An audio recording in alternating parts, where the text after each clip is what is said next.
इसी में है, इसके अणु अणु में, इसके परमाणु में, सब में वह परम ब्रह्म परमात्मा समाया हुआ है।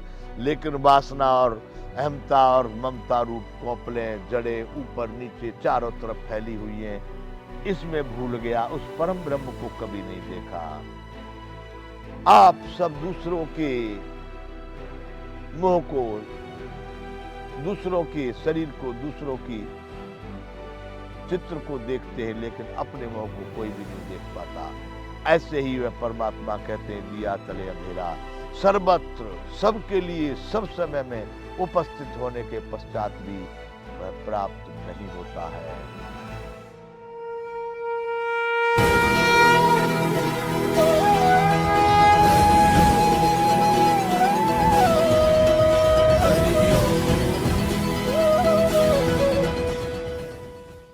जय विश्ववंत संपूर्ण गीता ज्ञान। तो इसकी कोई शाश्वत स्थिति न होने से इसको सनातन नहीं कह रहे, इधर ये भी कहना चाह रहे कि आदि अंत का पता नहीं है। ये ठीक है, लेकिन इसकी स्थिति भी अच्छी प्रकार से स्थित नहीं है।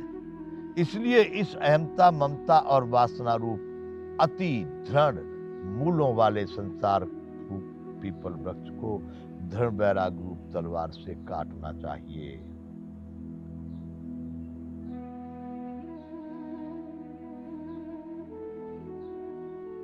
यह संसार वृक्ष बताया है। संसार में हो क्या रहा है?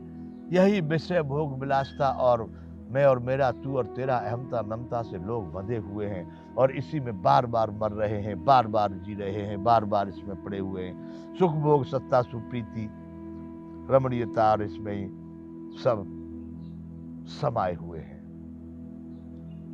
इसलिए भगवान ने अर्जुन से कहा कि अर्जुन, इस संसार रूप वृक्ष का स्वरूप जैसा कहा है वैसा विचार काल में नहीं पाया जाता। जो बता रहे हैं, लेकिन जब उसको ज्ञान हो जाता है तो ये शून्य हो जाता है, इसकी कोई सत्ता नहीं है। इसमें तो वही मरने जीने वाली दुख और अनेक प्रकार के पाप पुण्य, मान प्रतिष्ठा, अहंकार वाली स्थिति ही इसमें समाई हुई है। एकदम कीचड़ दिखाई देने लगता है, जिसमें दलदल में फंसा हुआ व्यक्ति नहीं निकल पाता। इसलिए भगवान कह रहे हैं, क्योंकि इसका आदि और अंत भी नहीं है तथा इसकी अच्छी प्रकार से स्थिति भी नहीं है, इसलिए इस अहमता, ममता और वासना रूप अति दृढ़ मूल वाले संसार रूप पीपल वृक्ष को दृढ़ वैराग रूप तलवार से, उसके शस्त्र से वैराग रूप, कुछ नहीं, इसमें कुछ रखा नहीं है। सेमर के फूल पर तोता दौड़ के जाता, उसमें मिलता कुछ नहीं है, बड़ा पश्चाताप होता है। वैसा ये संसार है, सेमर के फूल की तरह से, इसमें कुछ प्राप्त होगा नहीं। तो भगवान कह रहे दृढ़ वैराग्य, वह वैराग जो आज आया कल चला गया, ऐसा नहीं, वैराग जिसमें इस संसार में कोई राग न रह जाए। अर्जुन से कहते हैं कि अर्जुन, दृढ़ वैराग रूप शस्त्र से इसको काट कर ततः पदम तत्परिमार्गतिव्यम यस्मिन् गता न निवर्तन्त भूयः। फिर भगवान वहीं ले जा रहे हैं कि आजा मेरे पास, आजा मेरे धाम में, आजा जहां से कभी लौटते नहीं है, वहां आजा। ततः पदम तत्परिमार्गतिव्यम यस्मिन् गता न निवर्तन्ति भूयः तमेव चाद्यम पुरुषम प्रपद्ये यतः प्रवृत्ति प्रस्तापुराणी। उसको धरण वैराग्य रूप शस्त्र से काटकर उसके पश्चात उस परम पद रूप परमेश्वर को भली बात खोजना चाहिए। इसी में है, इसके अणु अणु में, इसके परमाणु में, सब में वह परम ब्रह्म परमात्मा समाया हुआ है। लेकिन वासना और अहमता और ममता रूप कौपलें, जड़ें ऊपर नीचे चारों तरफ फैली हुई हैं, इसमें भूल गया, उस परम ब्रह्म को कभी नहीं देखा। आप सब दूसरों के मोह को, दूसरों के शरीर को, दूसरों की चित्र को देखते हैं, लेकिन अपने मोह को कोई भी नहीं देख पाता। ऐसे ही वह परमात्मा कहते हैं दिया तले अंधेरा, सर्वत्र सबके लिए सब समय में उपस्थित होने के पश्चात भी वह प्राप्त नहीं होता है, वर्षों तक प्राप्त नहीं होता है, युगों तक प्राप्त नहीं होता है, करोड़ों जन्म में प्राप्त नहीं होता है, कितना दूर दिखाई देता है। तो भगवान वहां कह रहे हैं अर्जुन को कि ततः पदम तत्परमार्गतिव्यम यस्मिन् गता न निवर्तन्ते भूयः तमेव चाद्यम पुरुषम प्रपद्ये यतः प्रवृत्ति प्रस्ताव पुराणी। अर्जुन वैराग्य रूपी शस्त्र से इस संसार रूप पीपल वाले वासना, अहमता, ममता, अनेक प्रकार के द्वंद्वों वाले इस पीपल वृक्ष को वैराग्य रूपी शस्त्र से काटकर उसके बाद परम ब्रह्म पदम परमात्मा उसको भली भांति ढूंढना चाहिए, खोजना चाहिए, जिसमें गए हुए पुरुष फिर लौटकर संसार में नहीं आते। यस्मिन् गता न निवर्तन्ते भूयः, जिसमें गए हुए पुरुष फिर कभी लौट के नहीं आते। उस परमात्मा को इस संसार में इसका रूप बता दिए, बड़ा विचित्र है, बड़ा दृढ़ है, ऊपर नीचे दोनों तरफ को बराबर है, विषय भोग में लिप्त है, वासना, अहमता, ममता में सना हुआ है। इसको दृढ़ वैराग रूप शस्त्र से काटकर अभिप्राय संसार से वैराग हो जाएगा। उस वैराग रूप शस्त्र से काटकर फिर उस परम पद, उस परम ब्रह्म परमात्मा को अच्छी तरह से खोजना चाहिए, जिसमें प्रवेश करने के बाद फिर कोई भी पुरुष इस संसार में लौट कर नहीं आता। जिस परमेश्वर से यह पुरातन संसार वृक्ष की प्रवृत्ति विस्तार को प्राप्त हुई है, उसी आदि पुरुष नारायण की मैं शरण हूं।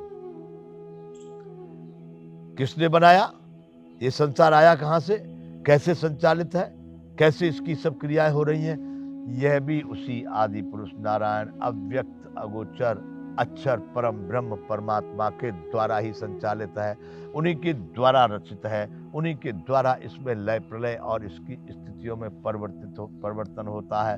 तो भगवान कह रहे हैं कि उस परम ब्रह्म परमात्मा को अच्छी तरह खोजना चाहिए, क्योंकि है इसी में है, जहां तू जाएगा वहीं पर पाएगा।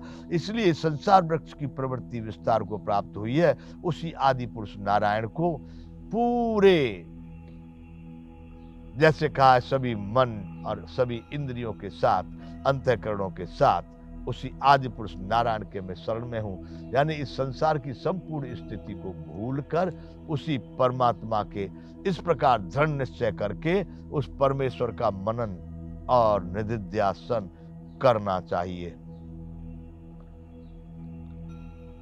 तो बंधुओं, यहां ये पुरुषोत्तम योग 15वां अध्याय है। भगवान इस संसार को पीपल का वृक्ष बताए, लेकिन ये पीपल का वृक्ष कैसे तैयार है, इसमें वही विषय भोग, अनेक प्रकार की अहमता ममता वासनाएं, इसी से बना हुआ है। मनुष्य देव और त्रियक योनियों के माध्यम से ये दिखाई दे रहा है। इसमें सभी प्रकार के फंसने वाले द्वंद्व फंद चल रहे हैं। इसलिए अर्जुन, तू इसमें वैराग्य रूप शस्त्र से इस पेड़ को काटकर उस परम ब्रह्म परमात्मा को इसमें खोज, ढूंढ, जिसमें गए हुए लोग फिर कभी पीछे लौट करके नहीं आते। मैं उसी परम ब्रह्म परमात्मा की शरण में हूं, ऐसा निश्चय करके उस परमेश्वर का मनन और निधिध्यासन करना चाहिए। निधिध्यासन का अर्थ है, मनन का मतलब मन में चिंतन करना, निधिध्यासन का निश्चयात्मक बुद्धि से अटल विश्वास कर लेना, अनेक प्रकार के संसार के तर्क कुतर्क संशयों को निश्चय खत्म करके उसको पूर्ण श्रद्धा से, विश्वास से उसको धारण कर लेना। तो भगवान कहते हैं, तू उस परम ब्रह्म परमेश्वर में ही लीन होने के लिए, उसी में समाने के लिए प्रयत्न कर। कैसे? निर्माण मोहाजित संग दोषा अध्यात्म नित्या विनिवृत्त कामाः द्वंद्वैर्विमुक्ताः सुख दुःख संयई गच्छन्ति मूढ़ा पदवं व्यवं तत्।